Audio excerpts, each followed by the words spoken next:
and welcome back to my channel, or if you're new here, welcome. I'm Rachel, a self-taught multimedia artist sharing my artist journey.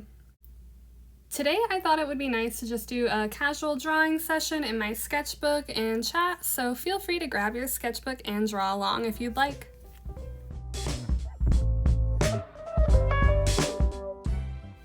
For this drawing, I'm using my Faber-Castell Pitt pens to do the outline, and then to color it, I'm going to be using a combination of different alcohol markers and colored pencils by laying down a marker base and then adding the details with the colored pencil over it. I know this is a technique that many artists use, but I only recently started doing it, so this was one way for me to experiment with this technique. In previous videos, you may have seen that I've been doing a lot of art using just markers, but my favorite art supply has always been colored pencil, and I wanted to get back into using them and see how I could use them with the new skills that I've been learning with the markers. For the markers here, I'm using a combination of Copic and Arteza markers, and my pencils are Prismacolors, Faber-Castell Polychromos, and the Caran d'Ache Luminance. I do prefer the Polychromos and the Luminance pencils, but the Prismas were the first big set of colored pencils I bought almost a decade ago, and since they weren't very well suited for the pet portraits I used to do, I still have a ton of them. I know some people love them and they're a lot more accessible than the other brands. I just personally don't care for them all that much, but I've been trying to use them more, and this technique has been a really good way for me to do that.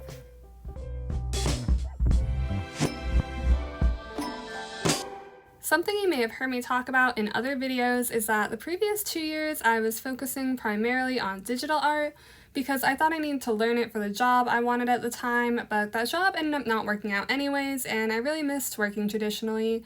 I still enjoy doing digital art on occasion, but I'm not as passionate about it, so my big focus for this year was to get back into doing traditional art.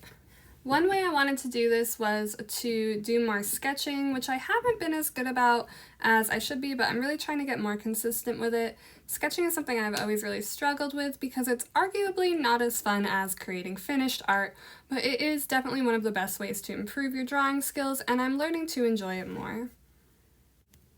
I've also been trying to work on incorporating more mixed media just because something I've learned about myself, and I think it's also true for a lot of artists, is that I get really bored if I feel like I am stuck just doing one thing. So a good way for me to combat that has been incorporating the use of multiple different mediums in my work, and I've really been enjoying that process.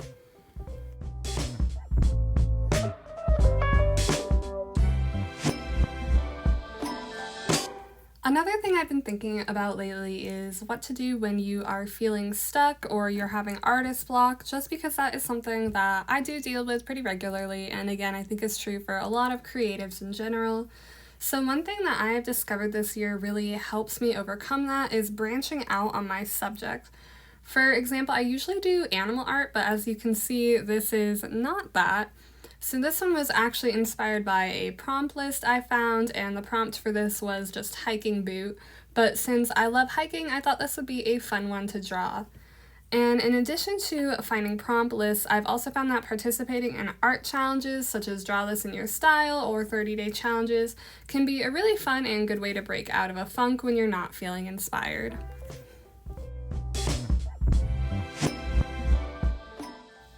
I also have been thinking a lot lately about how to find balance as an artist, because whether you do art part-time, full-time, or as a hobby, you're always going to be balancing the time you spend creating with the other things in your life.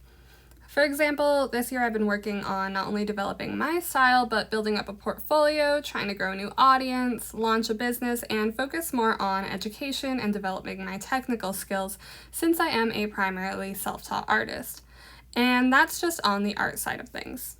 You also have to find a way to balance that with all the other things in your life, whether it's work, family, just taking care of your house, maybe you have kids. There's a lot going on at all times. So the biggest thing I've learned is that sometimes you just really have to focus on one thing at a time. For example, there are times when I focus more on education, times when I focus more on social media, and times when I am able to crank out a lot of art.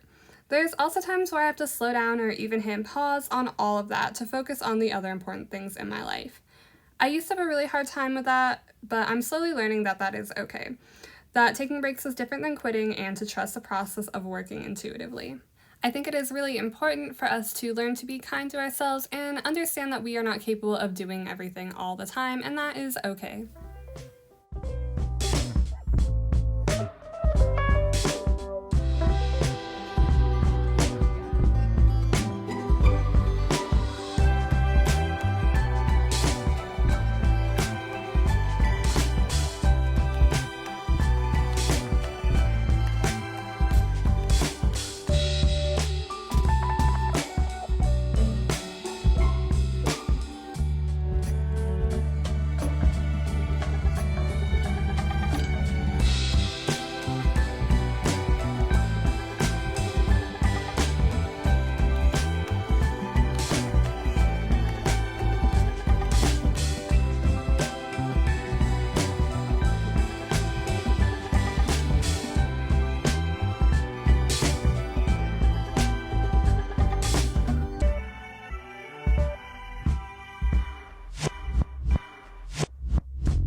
So we're about done with this drawing. I will say I am pretty happy with how this turned out, and I definitely want to keep using this technique in my future art.